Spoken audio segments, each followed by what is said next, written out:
Apple компани iOS 26 гэдэг апдейтаараа Liquid Class гэдэг шинэ загварыг бид бүхэн танилцуулсан. За үүнтэй хэрэглэсэн хэрхэн танилцж байгаа юу гэвэл Windows 7 гэдэг зүйлээр чи энэ дизайн байсан, шилэн байсан, угаасаа байсан. Юу шинэ юм байгаа. Үгүй энэ чинь шинэ зүйл шүү дээ. Нээлттэй хадгалтай сонсгоо. За хэдүүлээ энэ Liquid Class гэдэг шинэ загвартай хэрхэн танилцах, хэрхэн ойлгож хүлээж авах талаар бас та жоохон ойлголт өгье. Үүн дээр Windows 7 буюу iOS 6-гийн үед яагаад ийм жинхэнэ релиздэг детайл өндөртэй загварууд тухайн үед бас гарч ирсэн бэ гэвэл хүн төрөлхтөн гар утас компьютер техник хэрэгсэлтэй төдийлөн өнөөдрийнх шиг ингэж амар амьдралын нэг хэсэг болцсон мэт ашиглаж арай дадаагүй олон хүн төрөлхтөн ашиглах шаардлагатай бүтээмж өсөх байсан үүднээс загварыг нь бодит амьдралтай нь ойрхон байлгаж загварчилдаг байсан гэсэн. Тийм учраас тухайн үед дэлгэрч байсан.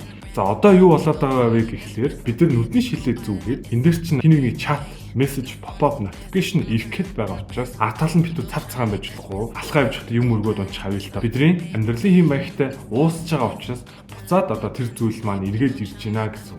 Амьдралын хэм маягтай таарал шинээр зохиогдож явж байгаа учраас та бүхэн ингэж хүлээж авбал арай дөхөм юм болоо гэж бодлоо. Баярлалаа.